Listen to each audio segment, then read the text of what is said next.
Boomers versus millennials. Who's winning that childcare battle? Let's dive into the generational clash.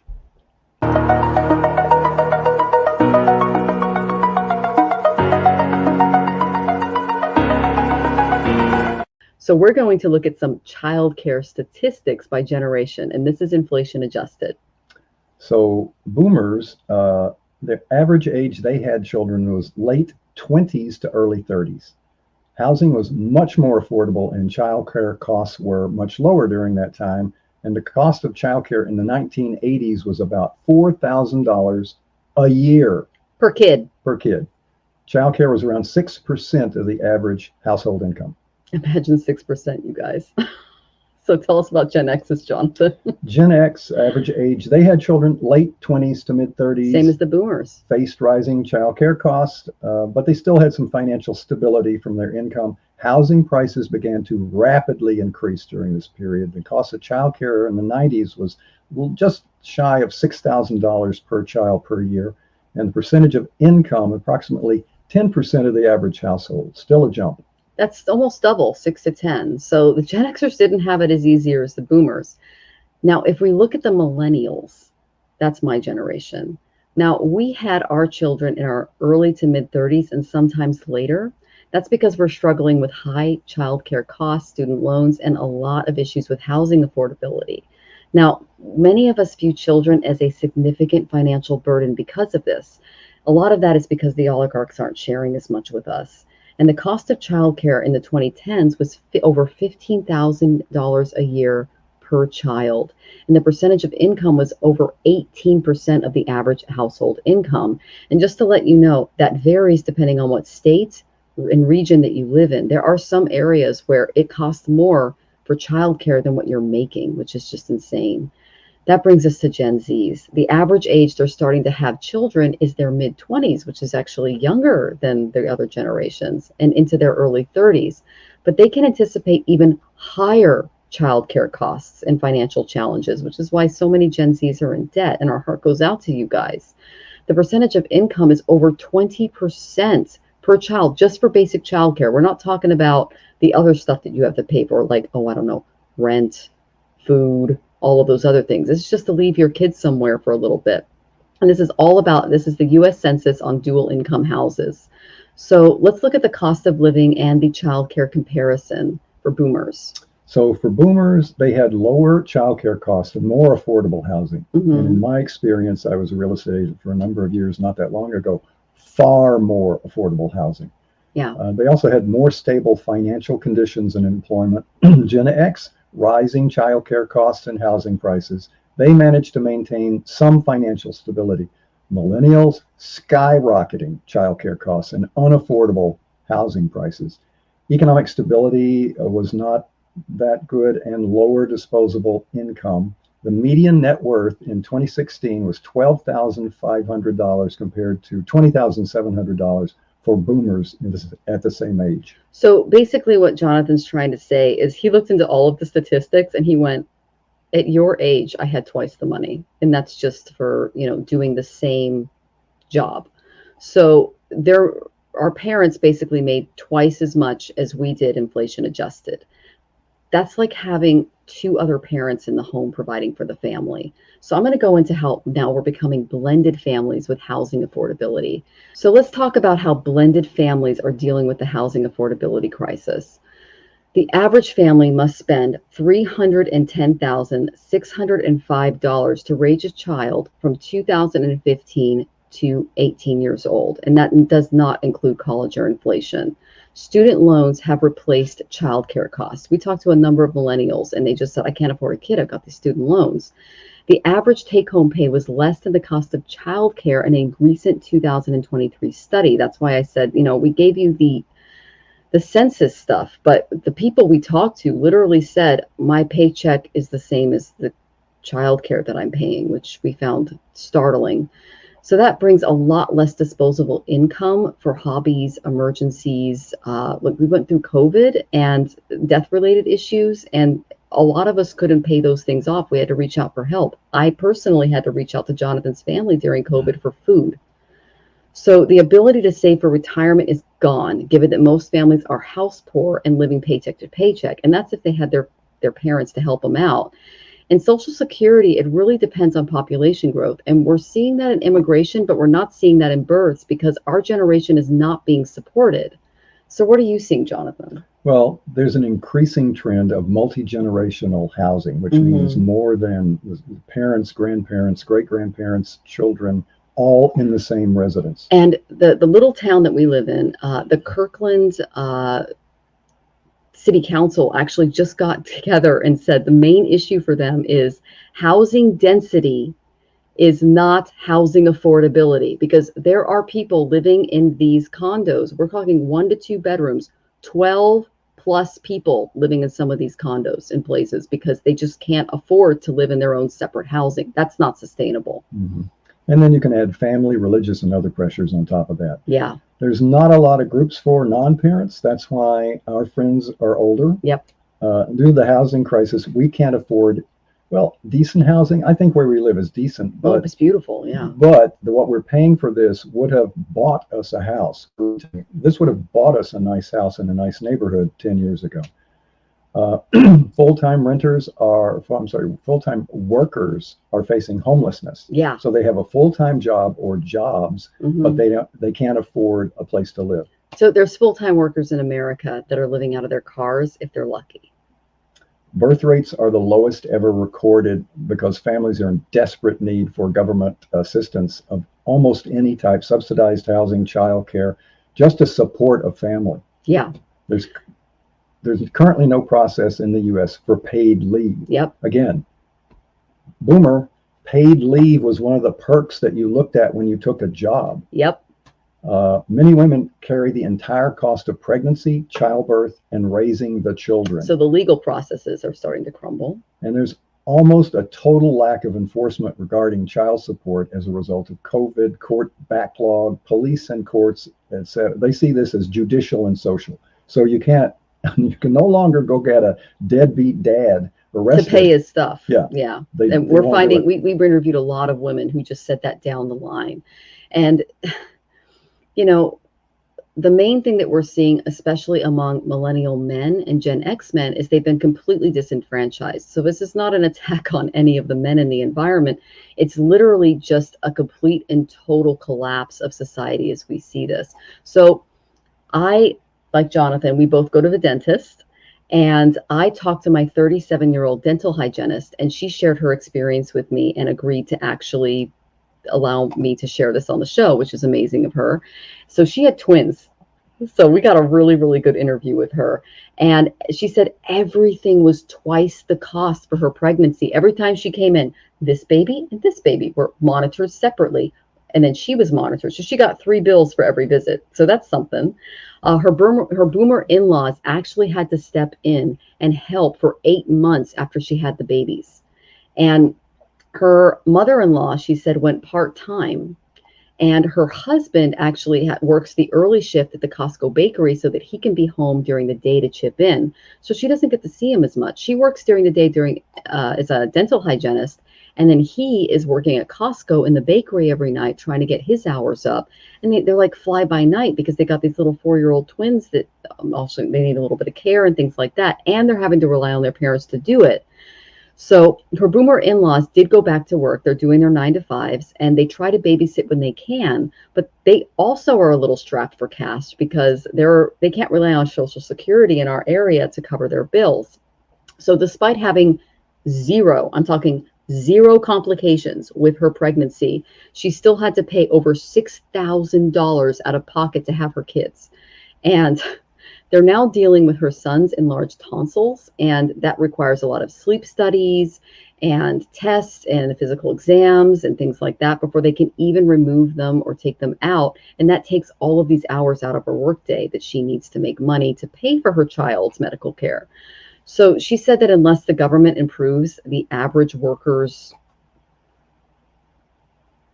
lifestyle, work, home, parenting, they're going to book it to another country. And we're talking the whole family is going to go to another country unless we can get this under control. What that does is it weakens our economy, and it takes hardworking, skilled workers out of the United States, and it replaces them with either AI or immigration that has not been properly trained, in my opinion. So that brings us to tax credits and incentives regarding childcare costs. Yes, we've seen a lot of YouTubers, particularly, are showing, they're documenting they are leaving this country because they don't see it as having value for them. What they're getting from the country, based on what they're giving to the country, is way out of line. To counter that, we need strong government support through tax credits and incentives. If you haven't ever had to struggle with this, you probably think, oh, there's a whole bunch of tax incentives, a lot of things are deductible. Not any longer. Those are gradually being eradicated. We also need a discussion on current policies and potential improvements, because again, you simply can't take everything from a family and expect them to keep working. You know, there used to be a balance, a work-life balance, and that's what I was trying to say. Yeah, taxes came out of that, and the taxes were there, but you received services. You know, a myriad of services. What we're finding is that the services appearing and the taxes are increasing. Oh yeah, and everything's increasing. So let's talk about the financial impact of having kids. Children are a significant financial challenge in our modern society. That's just what they are. There was a quote that you said earlier. You said that the rich have money and the poor have children. Oh, yeah, something like that. It's an old phrase. Rich get richer and the poor get children. Yeah, the poor aren't even getting children anymore. That's how crazy the rich are. So we actually looked into a CNBC interview, and they said children have become the death of net worth. And Juliana Kaplan from Business Insider said that there is a rise in DINK households, which are us, dual income, no kids, and that is 43% in 2022. So people that are married, there's 43% of people in the country that aren't having kids. That's a 7% increase since 2012. It's because they're not helping us out. And this is from the US Census, and there's increasing financial pressure on families just to stop having children. So if the oligarchs want to bring down the population, they're doing an excellent job of it.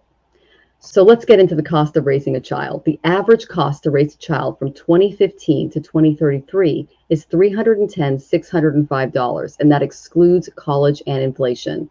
And the Wall Street Journal wrote an excellent article about this, how childcare costs are more than twice the current inflation rate. So that brings us to the impact of women in the workforce. What did you find there? Well, there are high childcare costs, forcing women out of the workforce. You simply can't hire a babysitter or all day, or you know, a lot of different variables go into this. If you go into a group setting, it might be less money, but then your child is facing a lot of other things, like somebody gets pneumonia in the childcare group. You know, there's that. Millennials are dealing with less disposable income and an inability to save for retirement. And retirement is not something that employers are offering the way that they did for Gen Xers and boomers. Like I would be, I'm considered an older millennial. I had much more benefits when I first entered the workforce in 1999 than I do now. And I entered the workforce at 15, if you're wondering about that, my age. So stay-at-home moms and wives in their 40s are coming out in droves on social media, relating their horror stories to the younger generations about being a stay-at-home wife and mother. Oh yeah, they're getting screwed. So we found that a few things. What did you find? There are few legal resources for women to tap into. There used to be, I was a paralegal for a number of years. A divorce attorney. There used to be resources. We actually had a sheet we would give to people, men and women, that were considering divorce. Here, you can go here for this and there for that. That sheet doesn't exist any longer because the resources don't exist any longer. Most of the assets are in the husband's name. Yep, that's most of the women we talk to. That would be cash, real estate, even cars. Yeah. And the rate of women getting illegally fired after their superiors found out that they were pregnant is on the rise, even though, again, that's probably either illegal or? Oh, it's totally illegal. And I Oh. actually talked to one woman and I said, what were your quarterly reports? Because I'm a contract worker, I work in tech. And she was like, she gave me all the numbers. And I went, you're indispensable. And she goes, I know. By the time I hit my 7th month, they figured it out and they fired me, which is, again, illegal. But they're doing it because they don't want to lose the cash. We've just become this mammon-loving society. So let me talk about the social impact this is all going to have on our kids. The oligarchs want to raise our kids on screens. Let's take a look at what that's going to look like. So the millennial generation, which is mine, faces significant challenges due to the high cost of childcare and impact on financial stability. We covered that, but it's really messing up our kids' mental health. Many parents working from home during the COVID-19 lockdowns, I get you guys. I actually told Jonathan, I am so glad we don't have kids right now because we had so many responsibilities during that time. And so a lot of millennials, they used iPads and they used iPad parenting while their kids were having to do the whole school thing. So the use of iPads as virtual babysitters has become extremely common because parents are using them to manage their work and their parenting responsibilities simultaneously. And that is having a bit of an effect because research shows that extensive screen time can negatively impact children's psychological development. And a significant percentage of Generation Alpha, that's the children of millennials, is experiencing psychological issues. And this is due to screen exposure. So reports indicate, and we got these from multiple sources, I put them all down in the description, that 20% of children from Generation Alpha are exhibiting signs of screen addiction, which correlates directly with developmental delay and severe behavioral issues. They actually described, I actually talked to some of my teacher friends because I have a master's in teaching. They observed that iPad kids, they often display poor motor skills. So instead of like picking things up, they're just hitting things thinking that they can pick them up, you know. And these are grown children. Okay, we're not talking littles, we're talking grown. That's how bad the screen addiction is. They have a lack of human contact and social interaction, so they can become very violent. You know, this is very crucial for emotional and cognitive development. And there's an increase in narcissistic behaviors, acts of violence, and isolation among students. And it's so alarming to my teacher friends. I mean, they're really worried about these kids. And suicide rates among young children. I dealt with suicides as a high school teacher. It was one of the most heartbreaking and horrible things I ever had to go. It was one of the most heartbreaking and horrible things I ever had to go through. And I can't imagine elementary school teachers going through this, but that's what the screen addiction is doing to these babies. And this just highlights the severe impact of excessive screen time and a lack of interpersonal connections that we've had to do as a generation to survive. And it's terrifying. And that's because the educational system is under strain because teachers, we're all grappling with these issues that's leading to burnout and departure from the profession. Now, in 2008, there was a massive collapse of the economy, and I was let go along with anyone who didn't have tenure. I had 5 years in with teaching, and they let me go. I'm really upset about that, but at the same time, I probably would have left the profession now because it's a mess. It's just an absolute mess. There's addiction to smartphones and iPads, and it's creating this horrible outcome. Now, I said 20%. I want you to imagine that if 1 out of 5 people walking down the street 20 years from now can't read, can't speak, can't do basic things, everything is screen. And if they look at you, it's terrifying. That's what we're heading into, and we're trying to avoid that. So addressing this issue is going to require a collective effort, physical activity, real world social interactions, baby play dates. Again, this is only 1 out of 5 kids. So I know that other parents are doing this and you guys are doing your due diligence, and God bless you for doing it. But I totally understand the iPad parents because I know what it's like to not have any familial support and have to raise kids on top of it. I don't have children. You're saints for having them, okay? The only reason I don't is because I don't have an environment where I can create a healthy development for a child. I'm constantly working. So that brings us to a conversation that we had on our walk today. And Jonathan was talking about how Southeast Asian boys, predominantly Indian boys, have a different way of growing up, and indigenous tribes, who he also worked with, have a different way of growing up. Do you want to go into what they did? Yeah, just and so that we don't look like we're stereotyping. This was told to me by Asian Indians and indigenous tribes in the Pacific Northwest separately, but yes, we've worked with both communities. Yeah. Asian Indians said that it was a custom, and I think it's probably maybe changed a little bit since I heard this, but they allowed the boys to basically do virtually anything that they wanted to do. Pick up a toy, rip off the head, throw stuff out the window. It was, they referred to it as running amok, and it was just, again, this is just what was told to me, until they reached about 8 to 10, I believe it was, and then the hammer came down. The discipline started, and I guess, you know, it was to allow the child to have some degree of exploratory but they didn't do it with the girls. They didn't do it with the girls. Just the boys. Just the boys. The local, and we're in the Pacific Northwest, indigenous tribes are a community. Family is everything. The tribe is a family of families, and they're all related to the tribe, although the tribes do intermarry, but for political and economic and other reasons, trading reasons.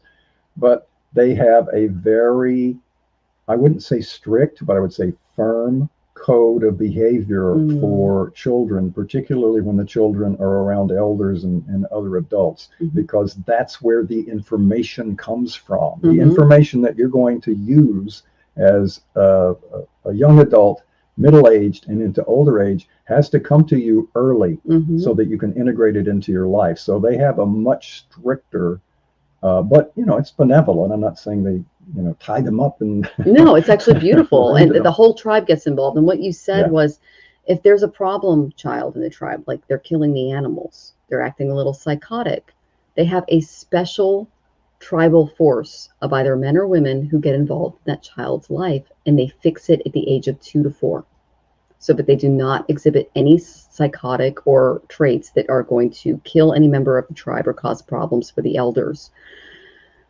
So the reason for this, in my opinion, to go into what Jonathan told me about what indigenous tribes in our area do when it comes to raising children, is that an increasing number of boomers from his generation are retiring to cut costs. So there's no free babysitting, and there's no childcare, and childcare is more expensive than most full-time jobs. So these kids are literally being raised by screens if both parents have to work 2-3 jobs a day just to keep the family going.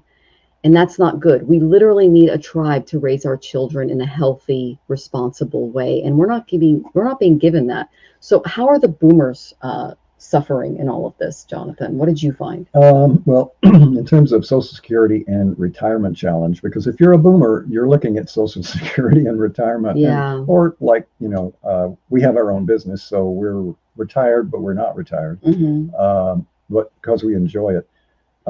Boomers' historic reliance on Social Security is going to be a problem. Yeah. It's completely inadequate for today's economy. 100%. I haven't been on Social Security for that long. It's about 10 years, I think. And I remember getting the initial check and thinking, oh, well, you know, that's a nice monthly, you know, thing to get. Now I get it, and I'm thinking, that doesn't cover food. I think I can get a tank of gas on the way home. You know, that's an exaggeration, but it would not cover rent. Not even it would close. not cover food. It wouldn't cover most other incidental And I'm with you, expenses. boomers. I can't imagine living on that level of Social Security. And if you had invested this money yourself, you probably get a lot more out of it. So we're not happy with that either. And that's why we see a lot of boomers are exploring leaving this country, becoming expats, and living in other countries where the same or an equivalent style of living, standard of living, costs about 20 to 30% of what it costs here. Again, modern apartments, electric appliances, swimming pools, gyms. There are places that we've looked at that are 10 times less expensive. So I don't blame you guys for moving. at all. And if you have any expat, like if you have any kids that are in tech that can work from home, I suggest you all move like my dental hygienist recommended, because you're not getting any support here. So, but that means that those folks are not available for babysitting. They can't provide for their grandchildren, No. except probably monetarily. But again, we're a tribe. You know, we are all a tribe. Yes. And so your family is your local tribe. And if your family lives in Portugal and you live in Mississippi, it's going to be hard for that day-to-day contact that the younger folks really, really need.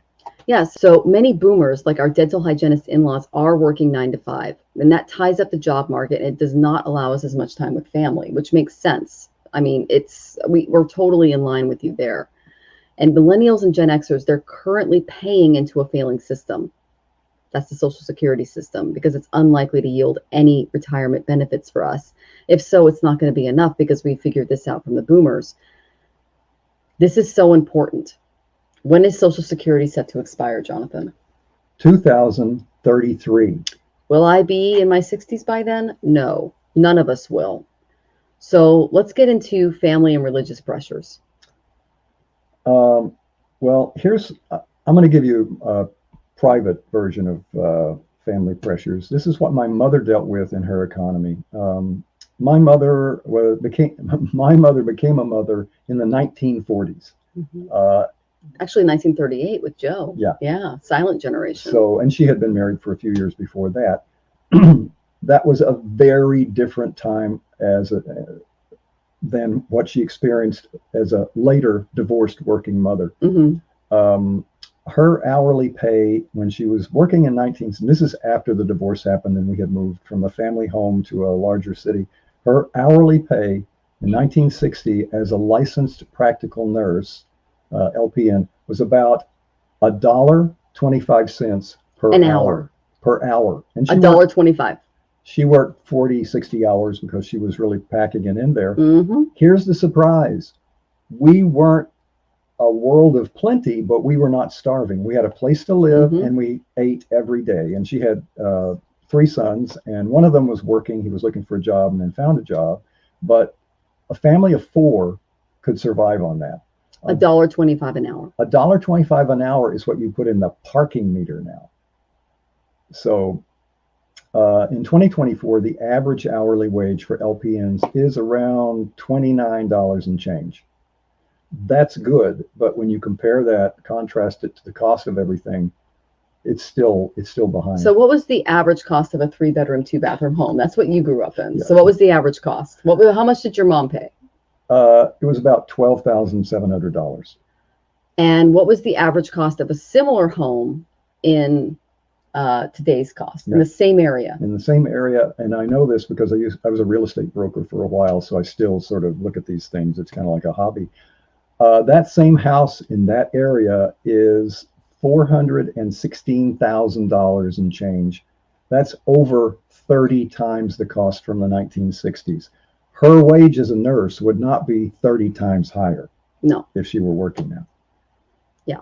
And we found that was for the South. That's a lot cheaper than the rest of the United States.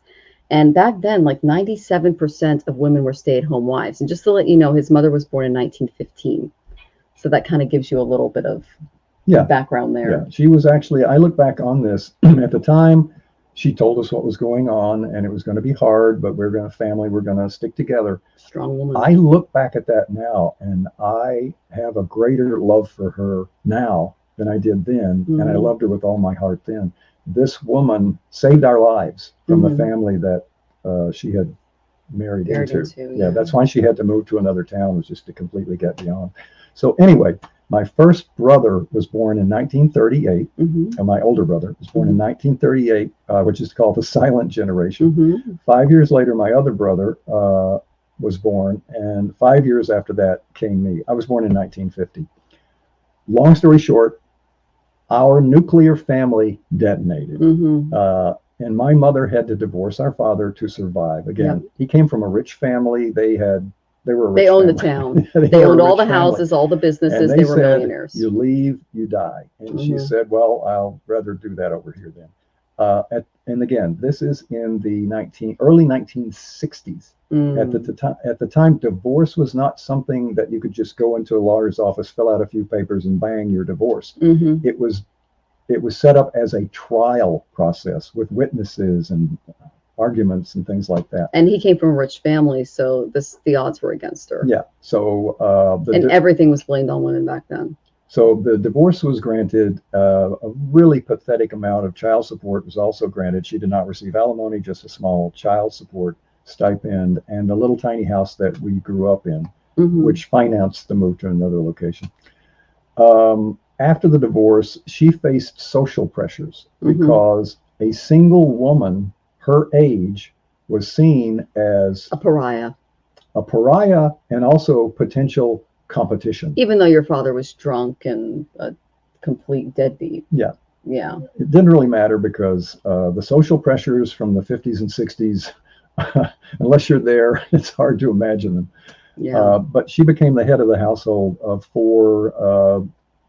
the four of us, and she went to training and got her LPN certificate and became a nurse for the rest of her life, basically. She could support a family of 3 large, big-boned Arkansas boys on her salary, and it was about $1.25 an hour. She bought a house using some money from the divorce, and her monthly payment was about $65 a month. I remember taking the check. She'd give me the check. I'd take it over to the bank, which was in the shopping center, and pay the mortgage over the counter. That was hilarious. That a little kid would come in and like stick it over the counter because I wasn't that tall. I've lived in the Chicago area, the New York City area, Seattle, Washington. I have seen some varying size and price residences. Currently, you can't rent a 760 square foot apartment like we live in for what they pay an LPN as salary today. Yep. So although the cost of living has skyrocketed, the pay to our essential medical service workers has not. Nope. And they're the most crucial among us, in our opinion, because we both worked in medical positions. So millennials, we know what you're going through. Yeah, 100%. So I'm going to talk a little bit about the religious expectations of family planning, because I came from a very religious town. I was raised in a Catholic and Mormon little town, and the pressure to get married and have children was very intense. We were told no sex as soon as we came of age, it was like, where are my grandchildren? No, my parents weren't as much into the pressure to have children. They just wanted money. So I didn't really fall into that. But many of the women that I grew up with relied heavily on family support to keep their households going, because they were pressured that, like, oh, you can't have sex before marriage, and oh, you're a bad person if you like live with a man, or you try to figure him out or where he's coming from, and oh, it was just like this. Oh, no, you have that makes you a slut. That was what we were told. Like, don't do that. We were given chastity rings in public school to not have sex before marriage. And by the time I went to college, I was called ultra virgin, Mother Mary, all this stuff. It was crazy. So I did not grow up in the typical town. I grew up in a highly, highly religious town. There were plural marriages in this town. There was a lot of conservatism that was a little off the rails, a lot of misogyny. So I'm coming from that point of view.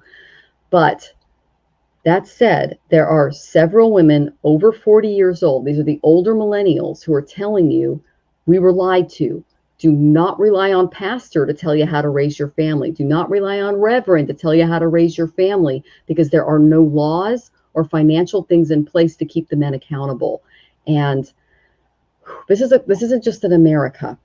I actually work as a Jyotish practitioner, which is a Vedic astrologer, and I work with a lot of younger millennial Indian women clients who have doctoral degrees, legal degrees, etc., highly advanced degrees like I do. And they say, my parents will not shut up about me having children.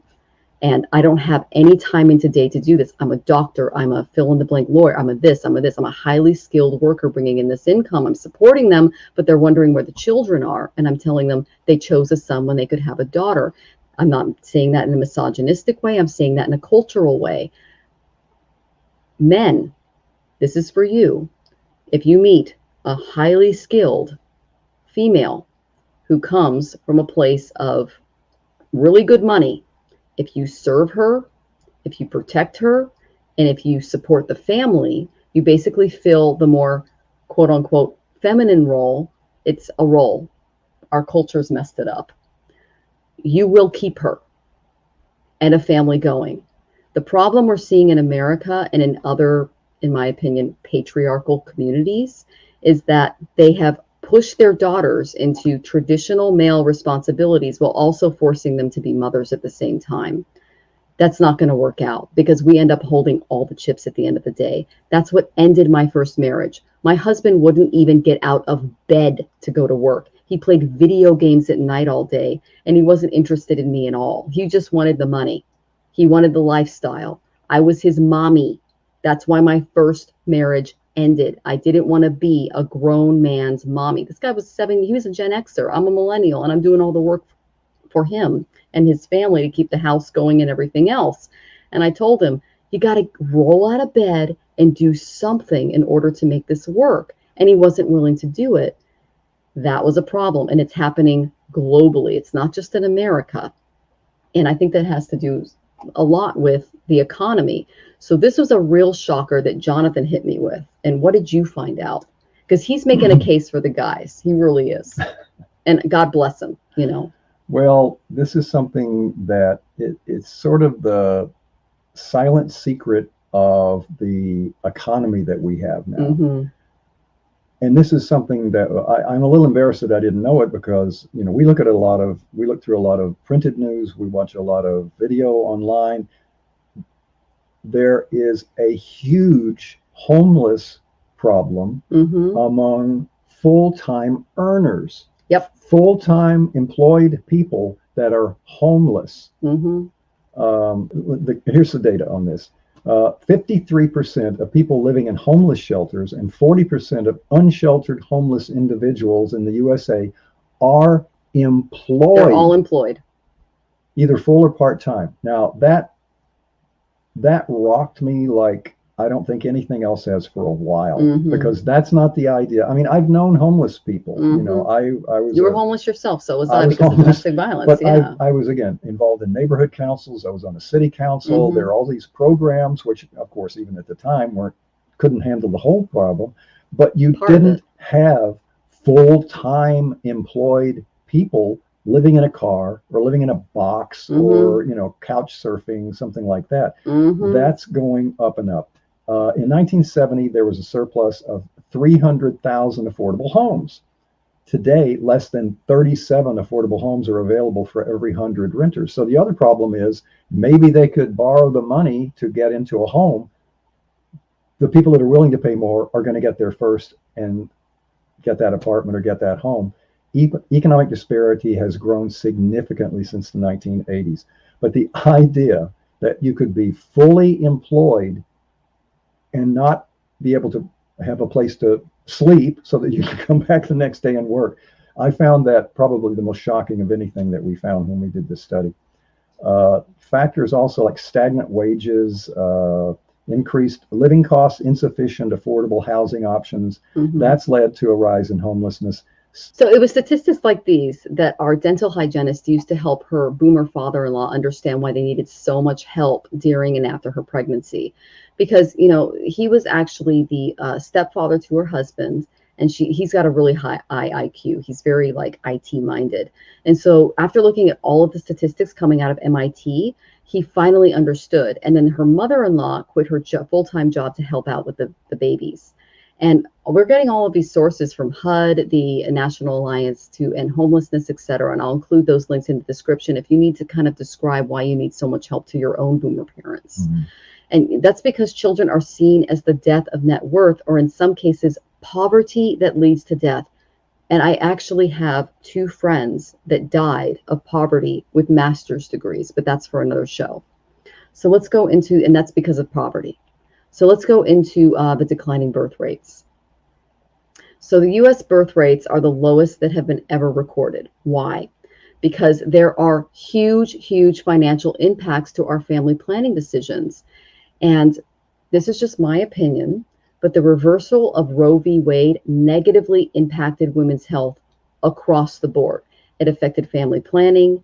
It affected access to health care by removing federal protection to all women's rights, not just abortion rights, because Planned Parenthood, it's about birth control, it's about cervical cancer screening, it's about condoms, it's about letting women know how their bodies work and how they operate, especially if they're not being offered this in their schools or their homes. And this limits women's autonomy. It removes our reproductive choices, and it potentially leads to really unsafe abortion practices and increased health risks in our communities.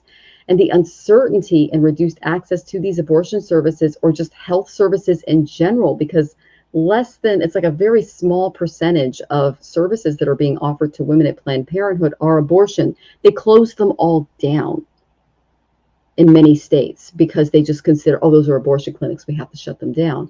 That's not their main venue. Their main venue is to help out women whose employers won't pay for their health care, including me, who is a full-time public school teacher who paid for her own birth control. Okay, so because of this, we're delaying or avoiding pregnancy altogether. Now, since 2023, there's this thing called the 4B plan that I've seen on TikTok, and it's originating in South Korea, and it's gaining traction in the United States. And this advocates for women to prioritize their careers and their education over traditional family roles. And this movement is partially, in my opinion, a response to restrictive reproductive laws, and it reflects really broad concerns about the affordability and accessibility to quality childcare, education, and just basic health care for the average gal. And in South Korea, they said that the declining birth rate is attributed not only to the treatment of women by men, because they said it's actually a bigger indicator is the cost of childcare, because there's a huge and intense competition for educational resources, and that's pushing women to reconsider childhood altogether, because they're like, either I give up years and years and years of my life and my income and go into poverty over this, or I have a kid. That shouldn't be how we're regulating our society. Now, the only silver lining as a millennial that I can see in all this is there was a study done by the Club of Rome, and it's predicting that the global population could peak around 8.6 billion, and that is around 2050. And then this is going to decline to 6 million by 2100. So this reduction could alleviate some of the environmental pressures, but it won't be sufficient without significant changes to consumption and energy use. So if guys like Warren Buffett, who's really big on supporting like birth control and things like that, are trying to bring down the population, they're doing a really great job. But at the same time, what they need to do is regulate consumption, but that's where they make their money. So that's the big divide that I see. So that brings us to kind of lack of support for families. And like, what did you find when you did the research there, Jonathan? Well, basically, there's a total lack of government subsidized or required health care and paid leave. Mm-hmm. If your employer offers it, you should keep that job. Mm-hmm. And a lot of them are phasing it out or reducing it. Yeah. Families are forced to rely on their extended family for childcare support, which, shorthand for that is drop the kids off on the way to work, pick them up on the way back. Mm-hmm. If you have family members that you can do that with. And the other challenges they face, challenges include inconsistent availability. What if the family members are working themselves? What if they all work? The financial strain on relatives and potential conflicts over parenting styles are also impactful. Yeah. I would imagine that it could be a strain to have, let's say, 2 small children dropped off at your house every day, 5 days a week for 8 to 10 hours mm-hmm. a day. But I know families that are doing that because that's how they survive. That's how the money comes into the family. This reliance points again to the need for affordable childcare options and comprehensive parental leave policies. And you can look this up on HUD, ISCH, and the Department of Labor. Mm-hmm. And what if you don't have an extended family to help at all? And there's a lot of generational differences in philosophy there. So we're going to go into that. There's this millennial entitlement versus boomer been there, done that mentality. And we're trying to squash that. We said that at the beginning of the show. The importance is that we're trying to bridge this generational gap by understanding each other's challenges.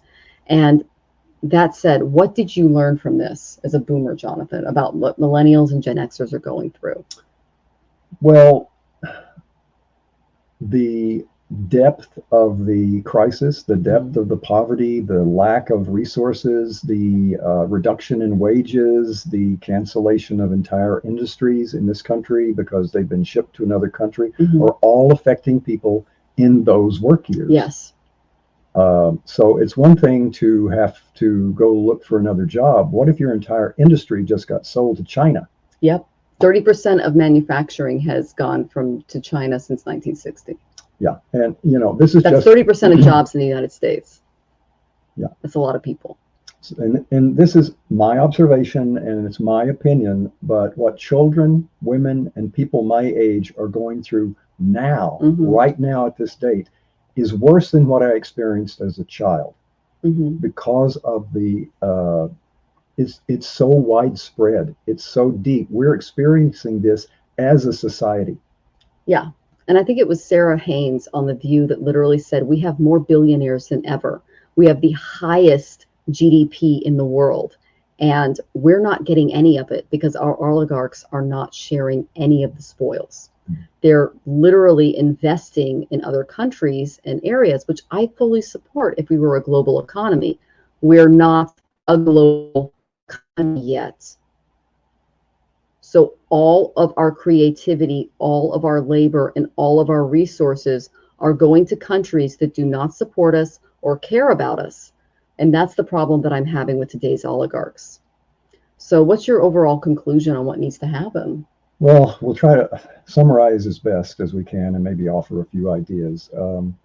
We need better support for families and understanding across the generations. Yeah. We must vote for politicians in your local area and nationally that support the following measures. Stick with me here. It's a lot because there's a lot needed. If we're going to shift the family to the government, get ready. And virtually every other developed nation on earth provides the following services. Number one, affordable childcare, because this frees the parents to take up a career which brings money into the family. There we go. And so we need tax credits, we need childcare expenses, all of that. What else, Jonathan? Paid family leave. Again, to support the family. We need to push for comprehensive paid family leave policies at the federal and state levels that ensures parents can take care of their newborns without risking financial disaster. Yeah. And there's also extended family support. So that encourages policies that support boomers like you guys. That is flexible work arrangements, caregiving credits. I'd love to see that for grandparents and other relatives so that we have some credits in our tax system to give back to the grandparents who are choosing to be a part of their children's lives. There's also housing affordability. That's huge for millennials like me. That promotes a lot of affordable housing initiatives, and that's the major financial strain that I'm seeing on families, and it's going to allow for some more stable living conditions as well. And this is the reason why we did this show. Yeah, generational understanding. Looking into this has given me a lot of new knowledge that has wiped out a lot of old knowledge that I'd accumulated on my own. It was experience. It wasn't just, a book. The idea that a full-time employed person can be homeless. I know that that's a fact, but I still am having trouble accepting it just 53%. because 53%. It's just so horrible to find that out. Education and childcare, we need to address the pressures of securing quality education and childcare. We need to advocate for more accessible and equitable childcare opportunities. And educational opportunities as well. Because, I've got a master's in teaching, and these kids aren't getting the best education that they could. So that brings us also to healthcare access. And we need to ensure that accessible and affordable healthcare for all family members, including reproductive health services for women, because there's a lot of things. It's a life and death issue to have a baby. We don't talk about this enough. And that can help support informed family planning decisions moving forward. And then there's also some economic disparities that come along with this too. A lot of the gals that we talked to and interviewed that were living out of vans is because they're just not getting paid enough to support their kids, and there's not enough legal options for them to collect anything from their husbands. So that's a whole other thing that we addressed. We need community support networks. When I was on various community groups that I belonged to and was on the city council, there are a lot of us that want to do something, but we Yes. don't know where to go to get started to do that. Yes. So there need to be groups and processes available at the city level for volunteers to come in and say, hey, I'll go work at this food distribution place. I'll babysit. I'll be a childcare worker. I have a degree in that I haven't used in 10 or 15 years. So we need to allow people who want to help to help. And right now, it's very difficult to find that channel where you can put your skills to help other people. Support networks to provide resource and assistance to families in need. There are some out there. We need to keep funding the ones that are there, but also the availability is not, it's not covering the need. No, not even close. And again, a lot of the things that we found when doing this show, I kind of knew, or I was aware of it, but again, the fact that you can have a full-time job 6 and 7 days a week and you don't have a place to live, that I'm going to be thinking about that for a long time.